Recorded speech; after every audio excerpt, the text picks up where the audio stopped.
Sir Christopher, magandang hapon po. Ano po ba yung inyong trabaho? Wala, sir.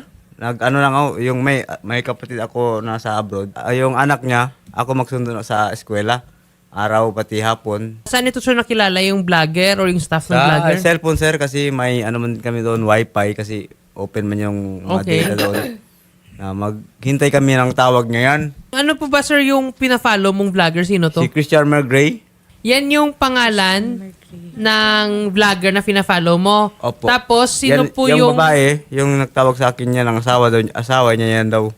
Ito yung... Una-una stop pa, tapos pagka mga ilang minutos yan ang tawag yan. So, ito po yung na-contact mo, yung Angelica Tangray. Oh, siya yan ma'am, mga 7 days hanggang kahapon, nandiyan ako sa Caloocan, nagtawag pa yan sa akin. Sabi ko, sir, ma'am, ibalik mo na lang yung pera ko, ma'am.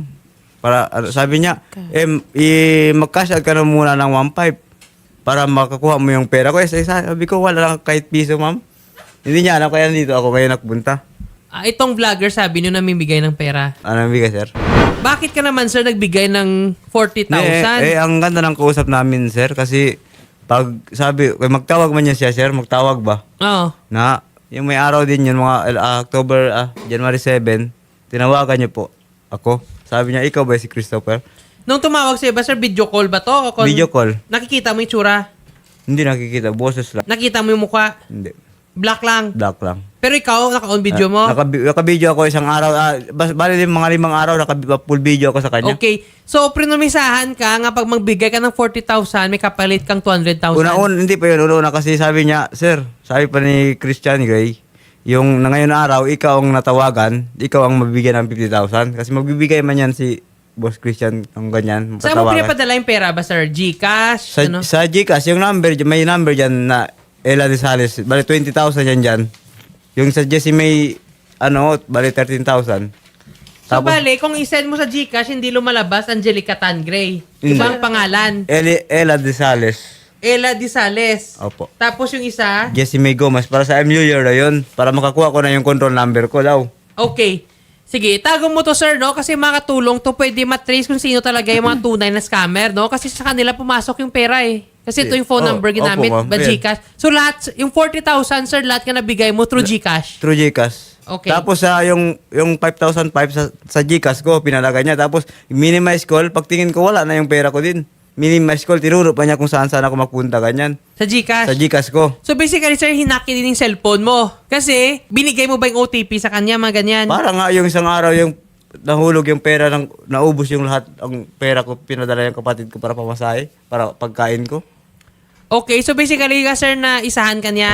Magandang hapon po, Senior Chairman. Yes po, sir. Naireklamo na po ba dyan, no? Naiakyat na po ba dyan yung reklamo po regarding dito sa scammer laban sa mga nagsiscam nga si... Oo. Sir, attorney. Yes po? I-clarify ko lang po kasi yung si Christopher na yan, hindi po actually dito sa akin na lumipat lang yan galing sa isang barangay dito rin sa Lamitan City. Okay. So pumunta yan dyan kasi ang nanay niya nakapangasawa taga dito sa akin. Okay. Pero yung si Christopher na yan, upon my verification kanina, umalis yan dito sa amin na hindi totoo ang sinasabi na scam siya.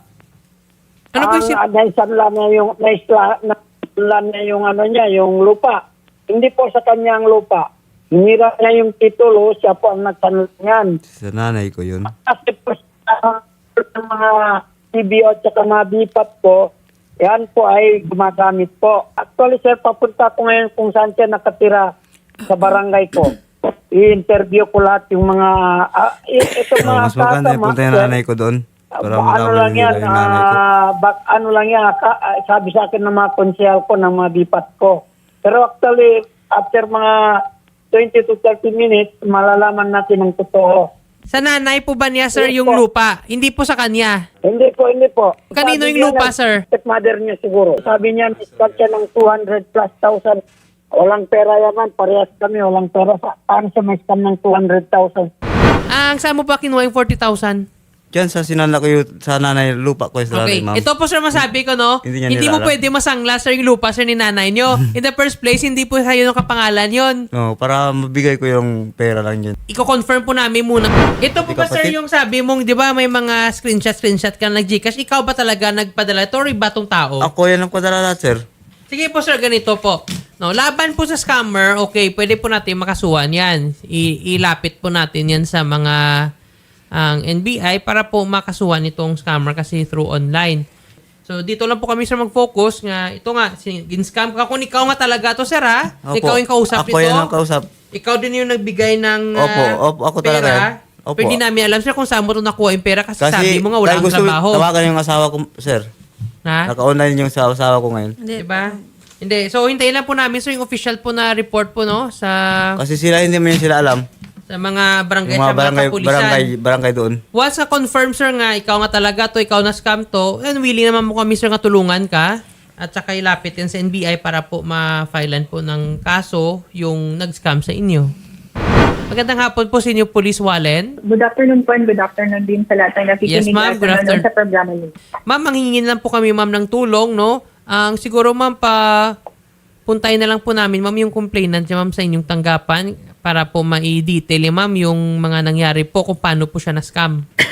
Na yes po, attorney, open po ang aming opisina para po sa ating biktima po, and also po meron po kami opisina na pinakamalapit po sa location niya. Yun po yung Rocky Bar po. Sige po.